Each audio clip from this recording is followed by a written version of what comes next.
আমার রান্নাঘর চ্যানেলের আরেকটি ভিডিও দেখার জন্য সবাইকে জানাই স্বাগতম।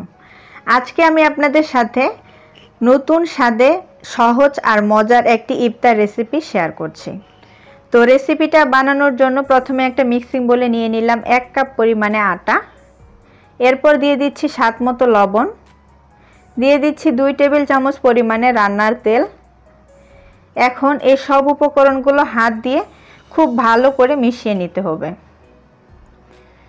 তো খুব ভালোভাবে মেশানোর পরে দেখবেন যে আটার কালারটা একেবারে চেঞ্জ হয়ে যাবে। তো এই পর্যায়ে আমি এখানে দিয়ে দিচ্ছি হালকা কুসুম গরম পানি। আমি এখানে অল্প অল্প করে পানি দিয়ে দিচ্ছি। তারপর একটা সফট আর মসৃণ ডো তৈরি করে নিচ্ছি। তো আমার এখানে ডোটা তৈরি করা হয়ে গেছে। এখন এখানে আমি উপরে সামান্য পরিমাণে আবারও তেল দিয়ে দেব, যাতে উপরেটা ড্রাই না হয়ে যায়। তো আমি এখানে আবারও 1 চা চামচের মতো তেল দিয়ে দিলাম। তারপর এটা আমরা 15 মিনিটের জন্য রেস্টে রাখবো। তো আমি একটা ঢাকনা দিয়ে 15 মিনিট রেস্টে রাখছি। তো এখন একটা ফ্রাই প্যান গরম করে দিয়ে দিচ্ছি 1 টেবিল চামচ পরিমাণে রান্নার তেল। তেলটা যখন গরম হয়ে আসবে তখন এখানে দিয়ে দিলাম 1/4 কাপ ছোট কুচি করা পেঁয়াজ। এখন পেঁয়াজটা যতক্ষণ না সফট হয়ে আসে ততক্ষণ এটা আমরা ভেজে নেব।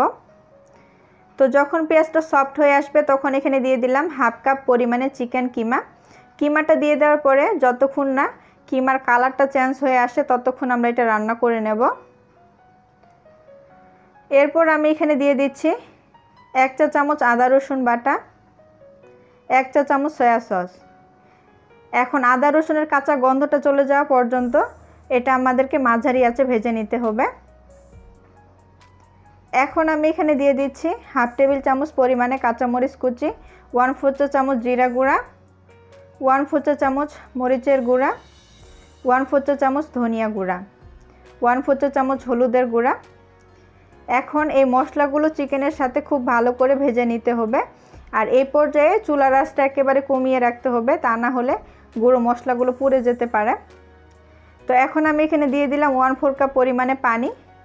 পানিটা দিয়ে দেওয়ার পরে চিকেনের সাথে একটু খুব ভালো করে মিশিয়ে নিলাম। দিয়ে দিচ্ছি স্বাদ মতো লবণ। লবণটা দিয়ে দেওয়ার পরে প্রায় 4 থেকে 5 মিনিটের মতো আমরা এটা মাঝারি আঁচে খুব ভালো করে কষিয়ে নিব।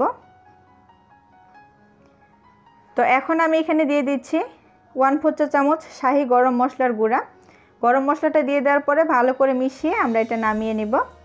আর এদিকে আমাদের ডোটার রেস্টে রাখা হয়ে গেছে। এখন আমি ডোটা আবারও একটু খুব ভালো করে ময়ান দিয়ে দিচ্ছি। ডোটা ভালোভাবে ময়ান দেওয়া হয়ে গেলে এখন এটা আমাদেরকে ছোট ছোট করে লেচি কেটে নিতে হবে। তো আমি এখানে 4 পিস নাস্তা বানাবো, তার জন্য আমি এখানে 4 পিস লেচি কেটে নিচ্ছি। আপনারা আপনাদের পছন্দ মতো লেচি কেটে নিতে পারবেন। এরপর বোর্ডে আমি সামান্য পরিমাণে তেল মেখে নিলাম। তারপর একটা লেচি নিয়ে হাত দিয়ে একটু চ্যাপটা চ্যাপটা করে নিচ্ছি। আপনারা চাইলে এই কাজটা বেলুন দিয়েও করতে পারবেন। তো চ্যাপটা করে নেওয়ার পর আমরা যে চিকেনটা রান্না করে রেখেছি সেটা দিয়ে দিলাম। এরপর আমি এখানে 2টো ডিম সিদ্ধ করে মাঝখান থেকে কেটে রেখেছি, সেখান থেকে অর্ধেকটা দিয়ে দিলাম। তারপরে এটা আমরা খুব ভালো করে সিল করে নেব। আর এটা খুব ভালোভাবে সিল করে নিতে হবে, যাতে করে ভিতরে পুরটা বের হয়ে না যায় আর ভিতরে তেল প্রবেশ করতে না পারে। তো খুব ভালোভাবে সিল করে নেওয়ার পর হালকা একটু গোল করে নিচ্ছি, শেপটা একটু সুন্দর করে নিব। তারপরে এটা আমরা ভেজে নেব। তো একটা ফ্রাই প্যান গরম করে বেশ অনেকটা পরিমাণে তেল গরম করে নিয়েছি। তারপর যে অংশটা আমরা সিল করেছি সেটা নিচে দিয়ে এটা আমরা ভেজে নেব প্রায় 3 থেকে 4 মিনিটের মতো। 3 থেকে 4 মিনিট পর আমি এটা উল্টে দিচ্ছি। তারপর যতক্ষণ না এটা গোল্ডেন ব্রাউন কালার হয়ে আসে ততক্ষণ আমরা এটা মাঝারি আঁচে ভেজে নেব। আর এই নাস্তাগুলো চেষ্টা করবেন একটু সময় নিয়ে ভাজতে। খুব দ্রুত যদি ভাজেন তাহলে কিন্তু এটা কাঁচা থেকে যাবে। তো প্রায় 6 থেকে 7 মিনিটের মতো নাস্তাগুলো ভেজে নিয়েছি। তো আমার এখানে নাস্তাগুলো তৈরি হয়ে গেছে। এখন আমি এটা তুলে নিচ্ছি। তারপরে এটা আমরা পরিবেশন করে দিব। চাইলে এটা সস দিয়ে পরিবেশন করতে পারেন, না চাইলে এমনিতেও খেতে পারেন। এমনিতেও খেতে ভীষণই মজার লাগে। তো আশা করছি আজকের এই সহজ ইফতার রেসিপিটি আপনাদের ভালো লাগবে। তো আজকের এই রেসিপিটা এই পর্যন্তই।